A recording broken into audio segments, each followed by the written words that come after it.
everyone. We continue with our study of Sutta Discovery, volume 39.1. Today we're going to look at chapters 2 and 3. Two short suttas related to karma. These are very simple but very important suttas. They reveal to us certain interesting points, correcting some very common misconceptions about Buddhism, about karma specifically. I've been translating the suttas for over 10 years now, maybe 12 years in fact. So I can tell you, even now as I'm working on volume 45, I never cease to be surprised by the suttas. Even short, simple suttas of hardly a page, you see the words are very simple, but the teachings are very profound. Of course, we might not know the profundity, the depth of the sutta, if we are not aware of other connected suttas. Because when you put them together, you get a really interesting picture. You get a much better understanding of a lot of things that the Buddha is teaching. We don't just understand what the sutta is about, that's comprehension. Here we're talking about spirituality, we're talking about practice. But there's a big difference between listening to a talk and practicing Buddhism. In the Buddhist countries, you find even attending a Dharma talk is a very special event. You're not attending a talk as such. It's more like you're participating in the talk. Because the idea is that by listening to the Dharma talk, you're keeping all the 5 precepts. And also, you're clearing your own views. So there are lots of things, positive, wholesome things working together. And of course, wisdom grows. Yeah? Most important of all, whenever you attend a Dharma talk like this, even if one of you comes, as you notice now, we are recording all these things. Because every time there's a talk like this, the audience is a global audience. So anyone out there in the world can just turn on the YouTube or the video and listen to it. So in other words, now we have gone beyond space and time when we teach the Dharma. My point is, every time you gather together here, it's a common effort to preserve the Buddha's teaching. That is why after so many decades of studying Buddhism, I feel that it's much better to teach the suttas than giving any kind of entertaining talk or any kind of scholarly talk. I mean, they're useful in their own way. But if you really want to preserve Buddhism, you must preserve the suttas, the original records. Because the suttas is like a driver's manual, It's like a guide to a new country you're visiting. A very helpful, very accurate guide. And another thing is, as you study the suttas, you begin to fine-tune your practice. You begin to recognize familiar landscape. You say, oh yeah, I've experienced this. This is what the sutta is talking about, this peacefulness or this kind of activity of the mind. So you get the words. You begin to have the vocabulary to voice your inner silent experiences. Of course, we're not the only ones studying the language of the suttas. You find today there are many scholars. Scholars are very intelligent people, especially the psychology, psychotherapists. It's a very competitive world. Psychology, psychotherapists, it's just new discovery. Some of them, they begin to recognize in the Buddhist suttas some teaching, some vocabulary, terminology, ideas, which are really helpful to what they're looking for. For example, there is one kind of psychotherapy called ACT. The founder insists you pronounce it as ACT. It stands for acceptance and commitment therapy. Acceptance here is something like, one aspect is the behaviorist aspect, the other one is the cognitive aspect, so they combine these two. It is a very good combination, not just one aspect of it. They combine behavior plus the way we think. And if you look at this method, I've written a whole essay on this, 50 pages I think. This therapy uses Buddhist terminology, so much so that you can actually use it as a Buddhist psychotherapy. Of course, in Buddhism you have the much more terminology, explain the nature of, let's say, latent tendencies, for example, and so on. Yeah? But because when you study all this terminology, you tell yourself, you study Western psychology, you say, wow, the ideas of Freud were already there in Buddhism long, long ago. There's nothing new. Freud didn't discover anything new at all. He just put together some ideas which no one else has done so in the West. But if you look at his all these basic ideas, important ideas, they're all very clearly taught in Buddhism. And context is more certain than Freud himself, because Freud himself was not certain about many things that he taught about his theories. Of course, modern psychology has grown a lot since then, especially now in meditation and Buddhism. We find this new approach towards mental health, and Buddhism is playing a key role in mental health. So whenever we study the suttas, we have this wonderful privilege of understanding ourselves better, understanding mental health better, and of course, that is why we need to preserve the Buddha's teaching for the sake of our mental health and the mental health of the future. And one aspect of mental health is understanding our actions. And in Buddhism, when we talk about actions, we say there are three doors of action: body, speech, and mind. But behind all these three actions, there is this consciousness. The mind underlies all this. So we're talking about karma, right? As you know, this volume is you can see here the title is about karma. Number 3. Okay, so now there's 2 other volumes of karma also. So now, there is this common misunderstanding that karma is simply cause effect. So if something bad happens to you, you say you're bad karma. Of course, we may not be wrong, but again, we're not totally right.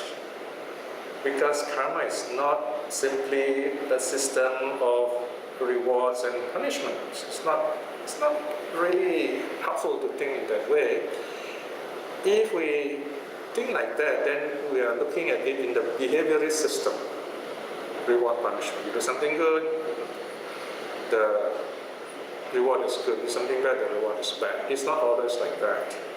You'll notice a lot of good people in the world suffer, although they do a lot of good stuff, but you find they don't reap the reward of their goodness immediately. So in other words, the fruits don't come immediately. Does that mean it's not worth it? Not at all. Because karma is so complicated. Karma is one of the 5 things that you should not think about. You can't think about. Beyond thought, achinteya. It means that very simply put, we have this problem of probability here.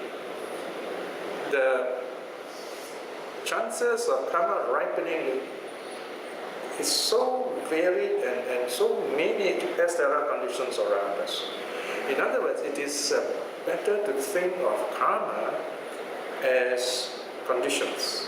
What kind of conditions? Habitual conditions. In other words, the more you're in the habit of doing something, you're likely to do it again.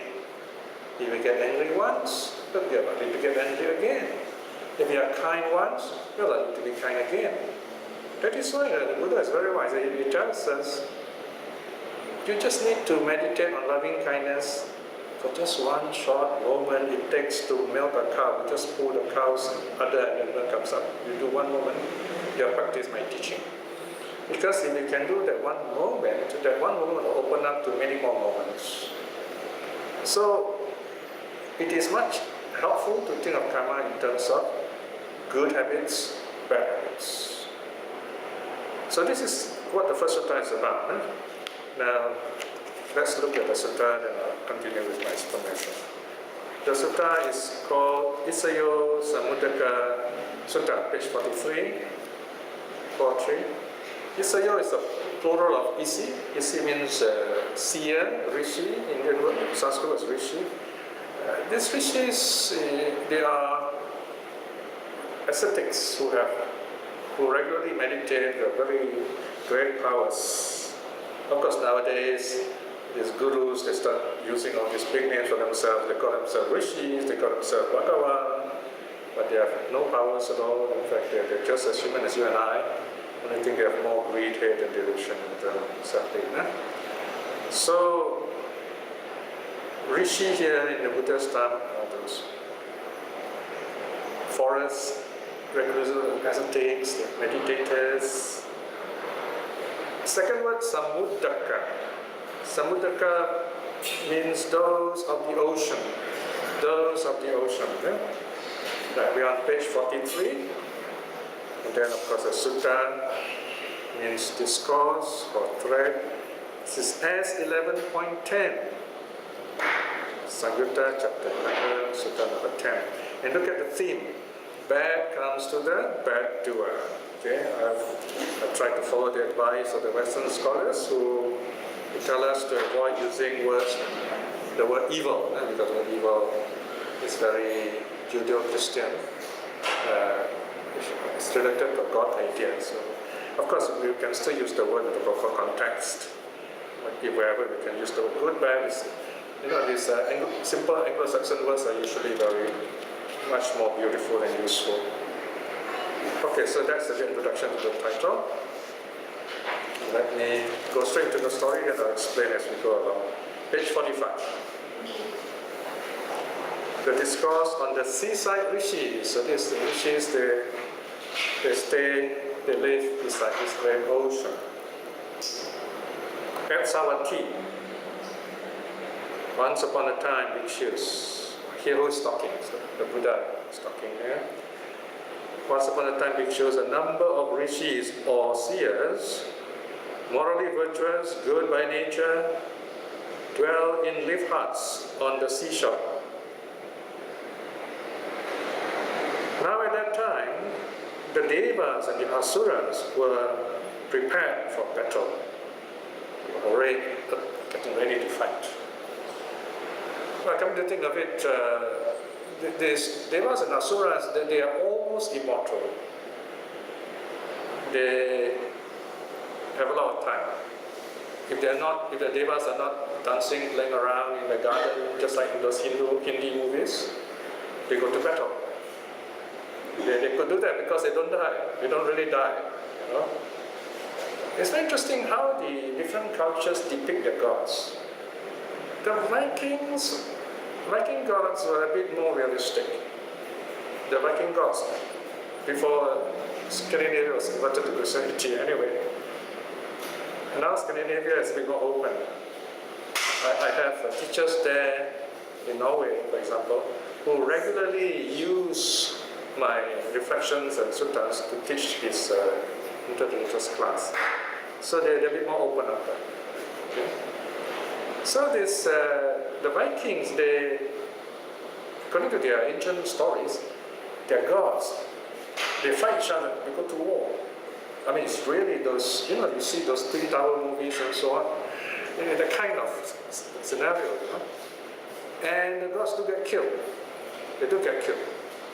But then, the next day, they are healed and they come back to fight another day. So it's quite fun. It's almost like a war game on the computers. So they live in like a virtual world. Then there's another version where, this is probably to inspire the warriors, the real Vikings of this, that if they do die in battle, they will be, if they die fighting, at least they will run away. They will die to be reborn in Valhalla. Valhalla is the Norse word for heaven. There, what is their favorite pastime? Drinking, carousing, getting drunk. So they have this big hall where they can drink to their heart's content and find each other, and they are immortals in this heaven. So that's the Viking heaven. Red Indian heaven, happy hunting grounds, lots of buffaloes to hunt. So you can see how culture defines a kind of heaven. Right? So this is mythology. So then you have the gods, and you have the asuras in the Indian mythology, Buddhist mythology. These two terms are already there even before Buddhism. The Buddha did reject these stories, this mythology. He uses them. I mean, it's very to our advantage, to the Buddha's advantage, to Buddhism's advantage. The devas are the shining ones. That's one meaning of deva. Devati. Devati also means playful. God is our gods, no? So they kind of enjoy life. And they are happy because of the good karma. The asuras, on the other hand, were also gods. In fact, another word for God is sura. Sura. Sura means brave. From sura, you get the word surya, the sun. Oh yes, the word sura also means drink, strong drink. The drink that you take makes you feel strong, meaning you are able to forget your inhibitions for a while and do things you normally do not have the courage to do. So the sura is another word for the gods. So how did they come to be called asura? As you know, when there's an a in front, it means not, non-god, or anti-god. In the Greek mythology, you have a cognate here, they're called the Titans. The story goes like this. The asuras, they were the old gods inhabiting the heavens of the 33, or what we today call heavens of the 33, Tawatingsa, Sakra and his gods. Okay? Apparently these old gods, they're used to enjoying life and getting drunk, the heavens. Now Sakra is presented in early Buddhism as a kind of very moral, very conscientious, very good kind of person. In fact, he was very involved in public work. You know, he decided he's going to spend his life straightening out roads. Right? Somebody told us yesterday he met such a person who was filling up potholes in one of the Malaysian roads in JB, making the car will go smoothly, cleaning up the place, you know. Probably must have read the Sakra story. And then Sakra planted trees, dug wells. You know, those days we're talking about India 2,500 years ago. You don't have roads like today. Right? You can be in a wilderness, there's no water, you know, people can die that way. So he made this vow to do this kind of public service, and then he was joined by 33 other young men, and they did this kind of social work of their life, and then when they died, they became these gods of the heaven of the 33. New gods, these are the new gods, okay? So there they are, reborn in this new heaven of the 33, and Sakra and company sees these old gods getting drunk and kind sort of very ungodly behavior. So Sakra thinks, oh dear, this is not right. I mean, how can this god behave like this? You know, this is improper. And he did, and Sakra himself did something quite ungodly too. When these old gods were drunk, he and his 33 young gods overthrew all these old gods from Tawatingsa. Like, this is a mythology, a story, and they fell from heaven, down, down, down. You know, it's quite a big fall, you know? Down from Sumeru. Sumeru is kind of like a axis mundi, the center of the world, you know? So it's not Himalayas. So anyway, it fell and fell. And the distance is so huge, of course, the gods began to come sober halfway. then discuss what's happening to us. Oh dear, we have been toppled by these young gods, we were drunk. From now on, no more sura. No more strong drinks. That's first meaning asura, no more drinks, okay?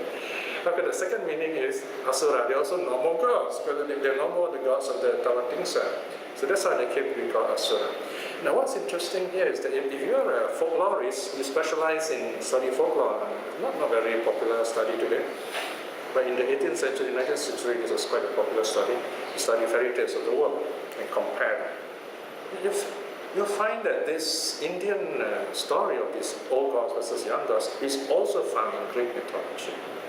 The old gods with Titans and Kronos, they made a movie of this, by the way, were overthrown by Zeus and the young gods. So very, very similar things. So this shows again this common culture, Aryan culture, mythology, and so on.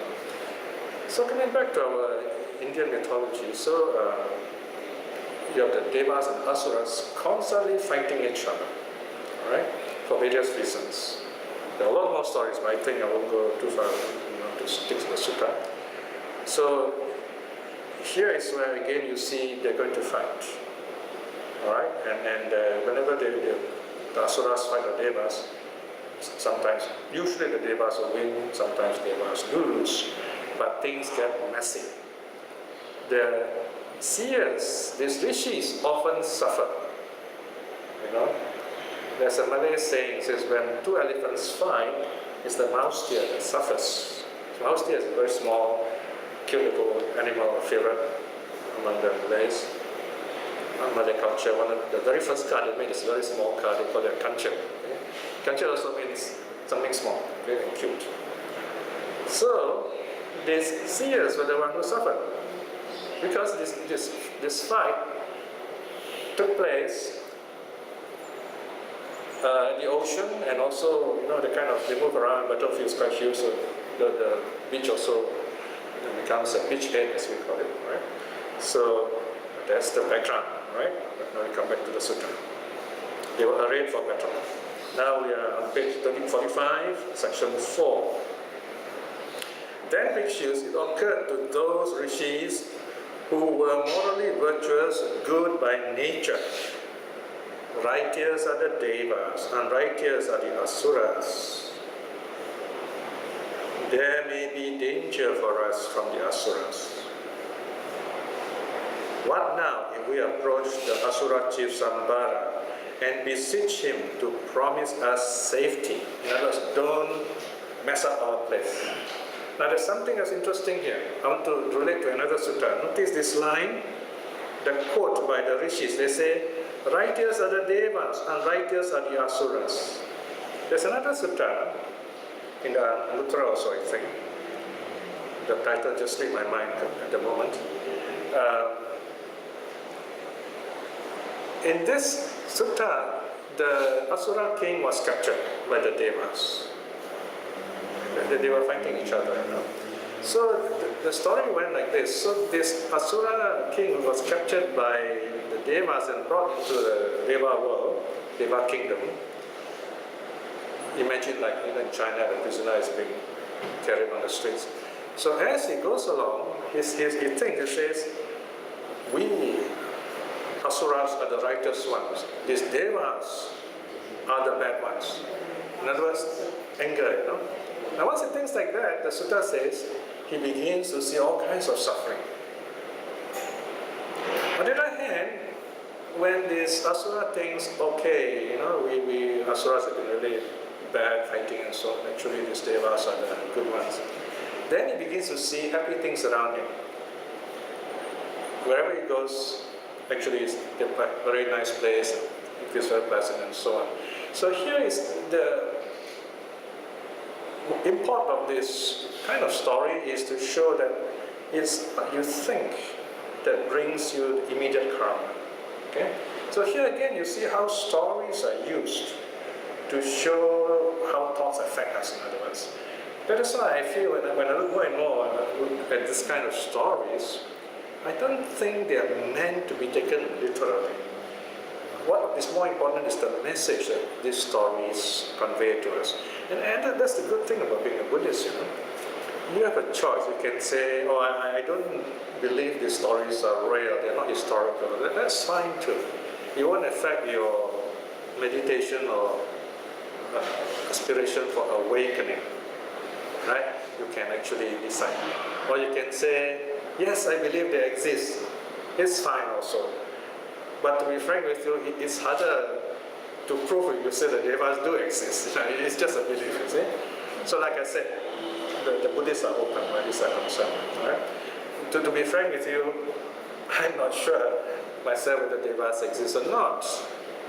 Because in some suttas, the way the stories are told, it seems as if the devas are real. In stories like this, you find the suttas are used as a prop to tell us some higher virtues. On the other hand, if you reflect on the Buddha's sutta in the Book of Tools in Anguttara, the Neyata Nitata Sutta, the Buddha talks about, so when you look at the suttas, you must always ask yourself, what language is the Buddha using? Is the Buddha using story language, or is the Buddha using Dharma language? And from this sutta, I get a better idea that we are allowed to decide whether it is mythology or not. For example, if the Buddha uses someone's name, about animals, this king, this person did this, did that, so you know these are stories. That means you need to bring out the meaning. You need to tease out the meaning. On the other hand, in another style of teaching, the Buddha will say, okay, there are these 5 aggregates, there are these 3 characteristics. These are direct teachings, direct Dharma. So what's important to us is the Dharma. Okay? Another point which I feel also we don't have to believe in the devas is in terms of meditation. Now all these stories that we have been hearing or reading about, you find when you do your meditation, you don't really need to bother about them. In fact, you got to forget about all these things when you meditate, right? So these are just stories. So this is what we must remember when we study Buddhism: the priority of narrative, of ultimately letting go of stories, ideas, to be at peace with ourselves. So these stories are useful when we communicate, in other words. Any question on this so far? Fair enough, sorry? Seers is a translation of Ishi. Rishi, in Sanskrit, Rishi. These holy men living in the forest. They are not Buddhists, they were there even before the Buddha. They do deep meditation and do all kinds of magical powers, according to the story, ancient story of India. Seer, yeah, they're able to see things, It's just a term used for holy men with magical powers who live in the forest. Okay? Alright, let's continue. Page 46. Then bhikshus, the rishis, morally virtuous, good by nature, just as a strong man would stretch his bent arm or would bend his stretched arm, disappeared from their leaf huts, they live in leaf huts, on the seashore, and appeared before the Asura chief Sambara. Oh, by the way, this Asura chief, they live under the ocean. It's an interesting point. Then bhikshus, the rishis, morally virtuous, good by nature, addressed the Asura chief Sambara in verse thus. So you find this nobility and powerful beings, they normally talk in verse. Just like in Shakespeare, when you study Shakespeare, nobility speak in verse. Okay? Isayo sambarang patta yachanti abhaya dakinam kaman karo hi te datum bhayasa abhayasavati. This is the narrator talking. The rishis have come before Sambara, preaching for the gift of safety. For you could give this if you wish to, be in danger of safety. Right? So this verse can be spoken by the narrator or even by the rishis themselves.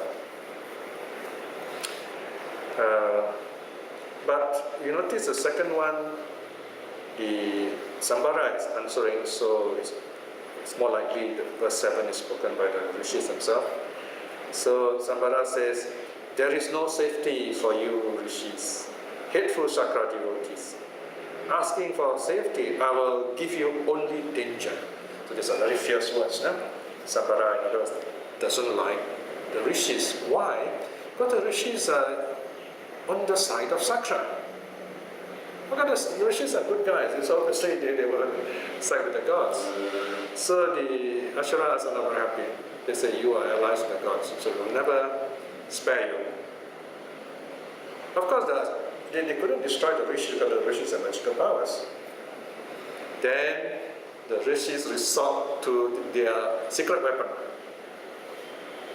Ahabayang yajamananam bayang eva dadasino patingahama te etang pakkayang hotu te bayang. So first of all, the rishis state the truth. Okay, the rishis are going to curse the asuras. So this is how a curse works. Okay, but don't try it. It's just story. Asking for safety, you give us but danger. We receive this from you. May danger without end be yours. Okay?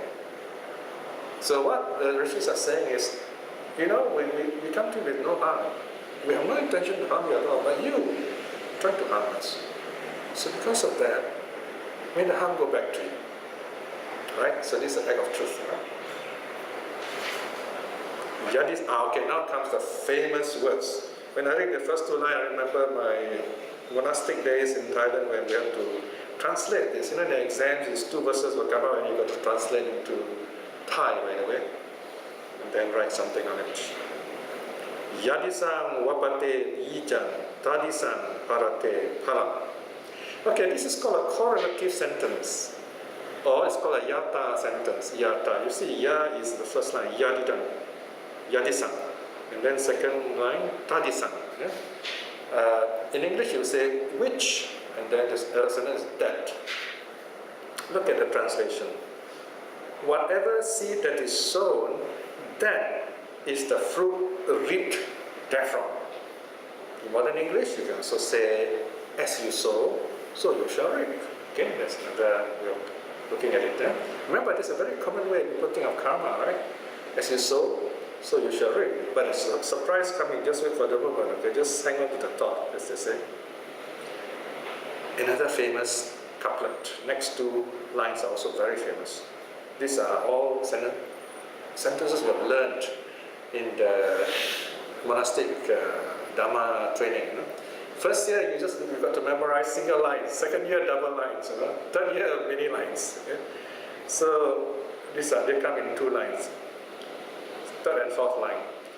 Kalyana kari kalyanan, papa kari cha papakam. Good comes to the good doer and bad to the bad doer. Okay? A free translation, who does good gets good, who does bad gets bad. Good to the good doer, bad to the bad. So this is the elaboration of the first two lines. Pawutang tata te bijang halang pachanu bosasi ti. By you, dear, tata here means dear, uncle, is a kind of a gentle mode of addressing. By you, dear, the seed is sown, so the fruit you will taste. Remember, this 9.1, 9.2 is a curse, right? So when I look back, I was kind of smiling at myself. I wonder if these teachers who said this exam know that this is not actually Buddha word. This is the word of the rishis, they were cursing the asuras, right? So what they're doing is, they say, we don't have any ill intention towards you, you asuras, and why do you want to, mess up with us, so cause us so much problems, destroy our living place. So by the fact that we have no ill intention to you, and by the fact that you try to harm us, may the harm go back to you. So you have to be very careful when we quote this saying, So imagine some overconfident but under-researched speaker says, the Buddha says, Buddha says, whatever you sow, so you shall reap, And you have the right to ask, where do you get the quote from, So if you check carefully, the Buddha didn't say that. This is not spoken by the Buddha, see? It's spoken by the rishis. So in other words, it's not exactly Buddha word. So we cannot say this is the actual teaching. You see, in fact, we have a problem here. If you say, as you sow, so you shall reap. If you do good, you get good. You do bad, you get bad. The Buddha said there will be no end. You'll never be able to get out of the loop. That means you have to pay back everything, No such thing. So this is another point you must remember. Karma, potential moral energy, if you like. If you do something good, the potential of you getting the good result is there. Okay? In other words, when the opportunity is right, the right conditions are there, it will appear. This goodness will appear again. And it is not an arithmetical thing, it is exponential. In other words, a poor person may just give a very small gift of dana. You can't give nice a lot of things. Just like those poor folks, they give Mahakashyapa very simple food. But the reward is immense. So it's not kind of exchange, right? It's a potential, right? Similarly, if someone does something bad, the potential result can be really big and painful, right? So this is something we've got to bear in mind also. Remember the Buddha said in the Dhammapada, do not look down on good. Drop by drop, it fills the pot. Same thing with bad stuff also. Do not look down on bad deeds, because drop by drop, they fill the pot too. So either way, we have to be mindful of the actions that we do. Then story ends, verse 10. Then bhikshus, the rishis, morally virtuous, good by nature. You notice the epithets of the people, the rishis and so on are mentioned again and again, because this is an oral tradition. So the audience always hear, rishis are the good guys, alright? Having cursed the asura chief, there you are, the word curse is there. And maybe I should put the Pali word there also.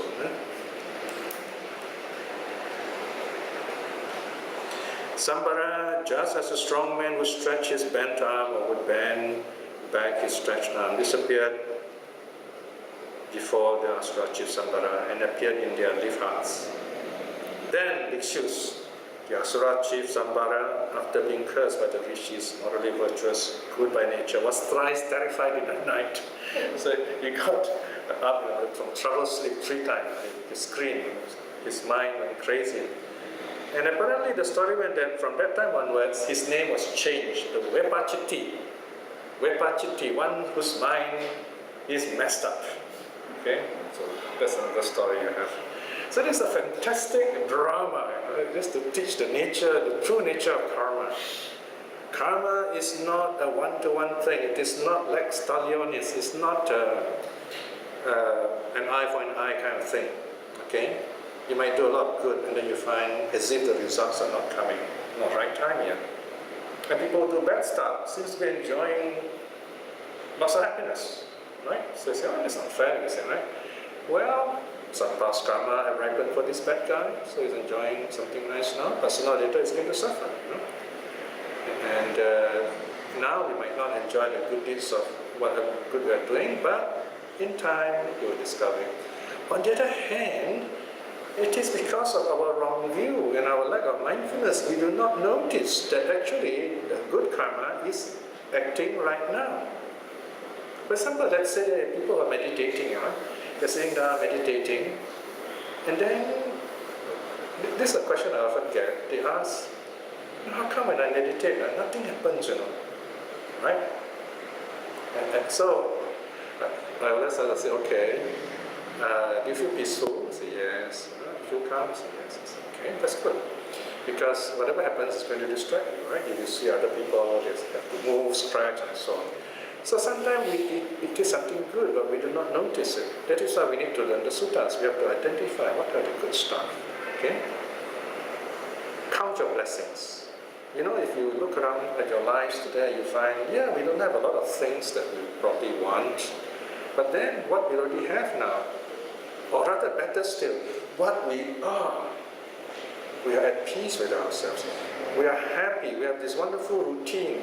Every Sunday we come to the temple, or certain Sundays we come for Sutta study, and then we have good friends, and we're happy with them, and so on. Right? So you find actually there are a lot of good stuff going on in our lives, okay? And the bad stuff are slowly going away. So you're on the right track. So in other words, learn to recognize the good things in your life, treasure them. Otherwise, you can only do it in retrospect and with regret. Late in life, you look back and say, oh, I should have done this, I should have done that. Right now, do it. It's never too late. So that's how karma works. Recognize the goodness right away. In order to do that, you need some wisdom. You need to actually know what's good, what's bad, right? I mean, take the case of young children, for example. They say, oh, I hate my parents, especially my mom, always scolding me, right? Now, let's say they're good parents, right? So you find, of course, the kids may hate their parents, really hate their parents at first. But as they grow older, they say, oh, actually, I was lucky my parents restrained me when I was a kid. If they not, I would be really messing myself up. Then they begin to change their opinion. Because why? Wisdom has arisen in us. They begin to understand why the parents were restraining them in such a way, right? So we need that wisdom towards, even now, towards ourselves. So remember the difference between having and being.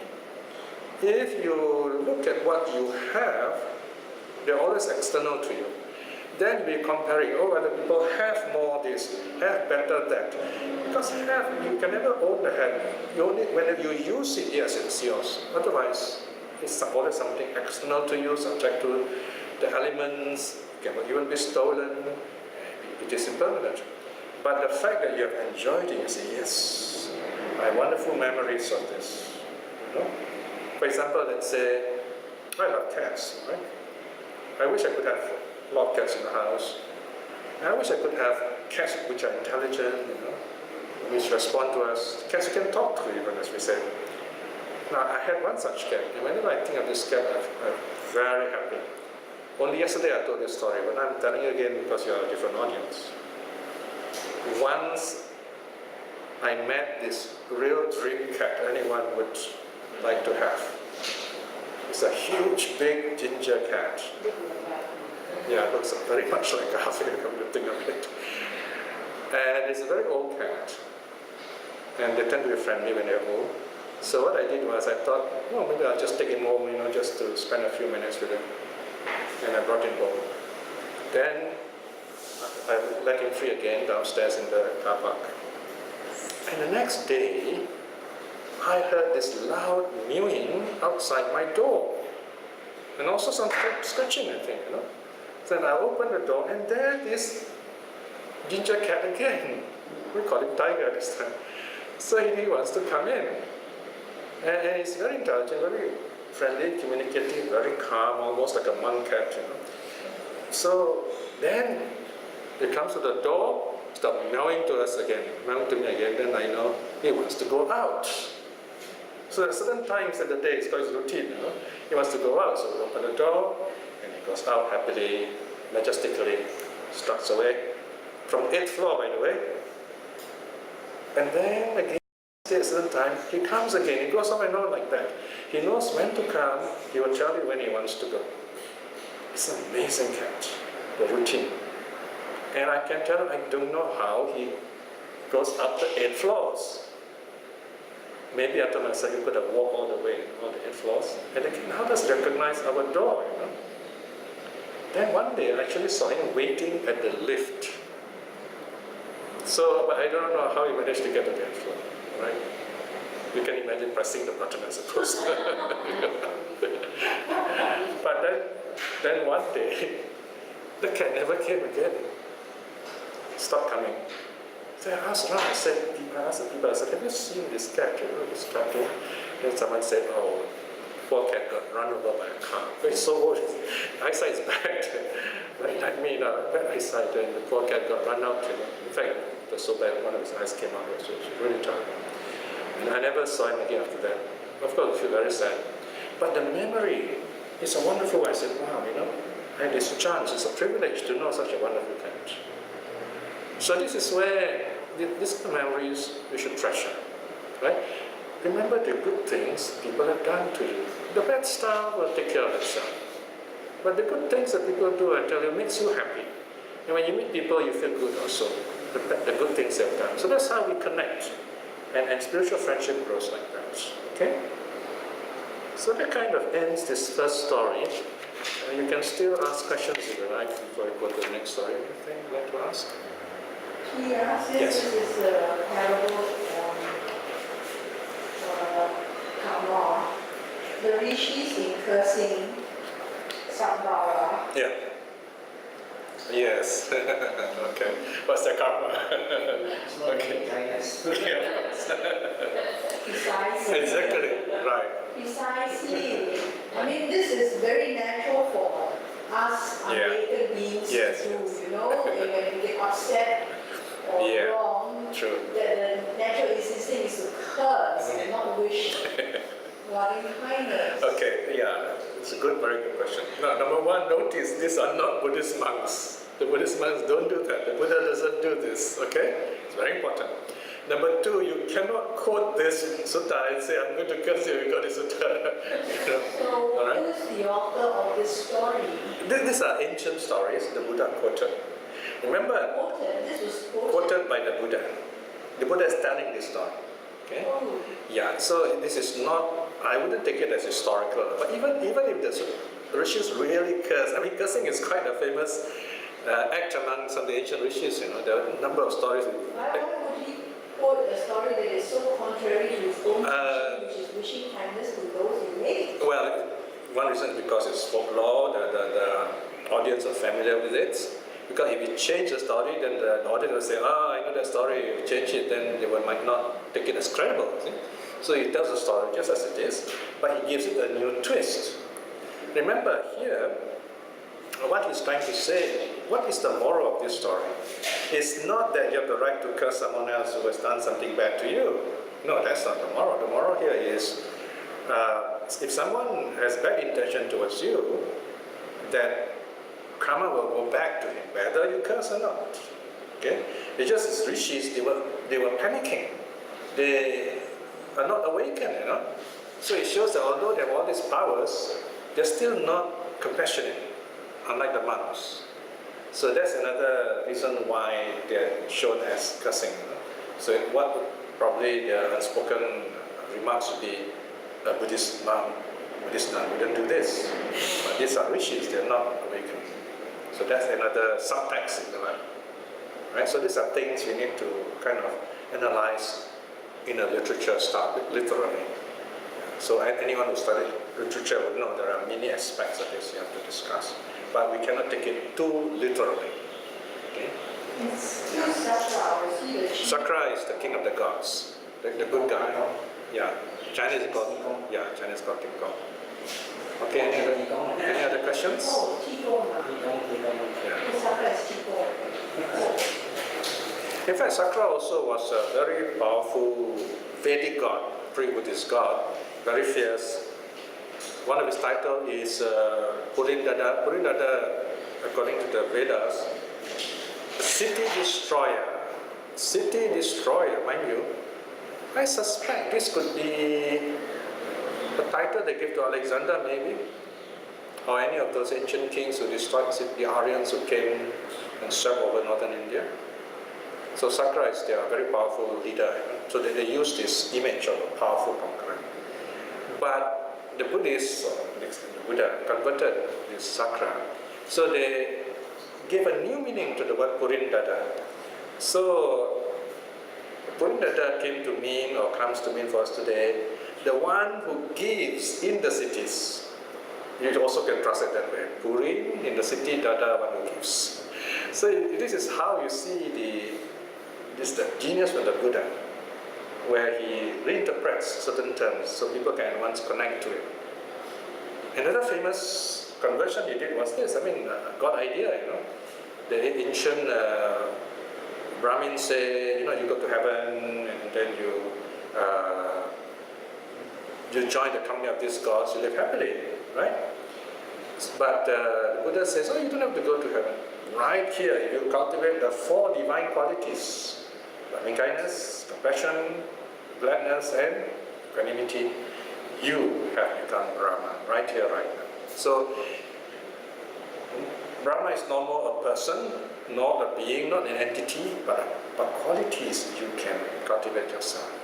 And this teaching was used by the wise Buddhists in Indonesia when they were challenged during Sukarno's time. There was a time when there was like a McCarthy period in the US, when the authorities were afraid of the communists. So if you don't believe in the God idea, they kind of label you as a communist. So the Buddhists have to declare that they accept the God idea. You know how difficult it is for the Buddhists to do that. But we don't accept the God idea. We're not actually against anyone, but we don't have the God idea in the suttas. So there were 2 camps, You have this monk who was kind of like a polymath, who got ordained in various traditions, more inclined to Vajrayana. So he says, oh yeah, we do have this God idea. It's called Adi Buddha, the very first Buddha, original Buddha. Now this idea is not found in the main text. It's a very obscure idea in one of those Nepalese groups. So it's not really mainstream at all. So he came up with this idea, Adi Buddha, Buddha the God, something like that. Of course, other monks have trouble with this kind of idea. I mean, you are smuggling this wrong idea into Buddhism, this wrong view. Fortunately, another group of monks, or Theravada monks, they came up with a brilliant suggestion. It shows that they study the suttas, they do their meditation. They say, yeah, we don't use the word God, we don't use the word Tuhan. They have no Allah problem. They use the word Tuhan. Okay? They say we don't use the word Tuhan, but we have the concept of ketuhanan. You see, in Malay, you use a prefix and a suffix, make it an abstract quality. Godliness. And then they make use of the 4 Brahma Viharas. That's a brilliant coup, you say, response, for talking about the 4 Brahma Viharas. And it shows that they study the suttas. So it's there, the suttas can answer all these challenges. So we cultivate these 4 divine qualities right here, right now. You don't have to become a God. Okay? So these are some things really helpful for us to think about. Any other questions? If not, we go on to the next one. May you say that the 4 divine qualities are also in Islam? Are you saying that just now? 4 divine qualities? You were saying about Tuhan and then it's talk about God. Yeah, you see the Indonesians use the word ketuhanan, which means godliness. So it says we do not have the concept of God in Buddhism, but we accept the concept of ketuhanan, godliness. And godliness, of course, they don't want to say too much about the Buddhist aspect because the politicians are not interested in Dharma. So they just say, yeah, we do have this godliness idea, so therefore we're not communists. That's the main argument, you see. And then, of course, they have to explain to the followers. So they say, okay, godliness here means Brahma Viharas, the 4 divine abodes. Same as Buddhism. Yeah, it is a Buddhist concept. 4 immeasurable. 4 immeasurable, yeah. Who's we? Sorry? You said we. But we are the Indonesian Buddhists. Indonesian Buddhists. We're talking about the No, Buddhism. we're talking about Islam. It's not Yeah. Muslim. It's talking about Indonesian. Yeah, Buddhists. yeah. So no, not Muslim, this is the Buddhists.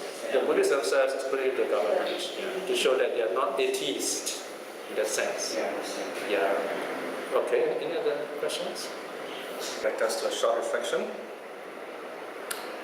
Like today we have looked at 2 short suttas on karma to remind us of the nature of karma. It is more something that is rooted in our intentions. And there are many possibilities for the karma to express itself. The important thing for us is to create the right conditions so that good karma will ripen. Reflecting in these ways, good karma, by the power of such good karma, may in this life itself we be blessed with calmness and wisdom. And above all, through all the good actions we have done, by the power of our faith in the 3 jewels and so on, may we attain spiritual liberation especially string winning in this life itself. In this moment of peace, let us send out our loving kindness to all the beings, to all the people in this area, this temple, and the areas nearby. And also wish everyone here who are working here, running this place, good health, wisdom, strength, and happiness. And to all our loved ones, may they be well and happy too. And to those who have not touched the Dharma, may the Dharma touch them and they be well and happy in due course. May all beings be well and happy.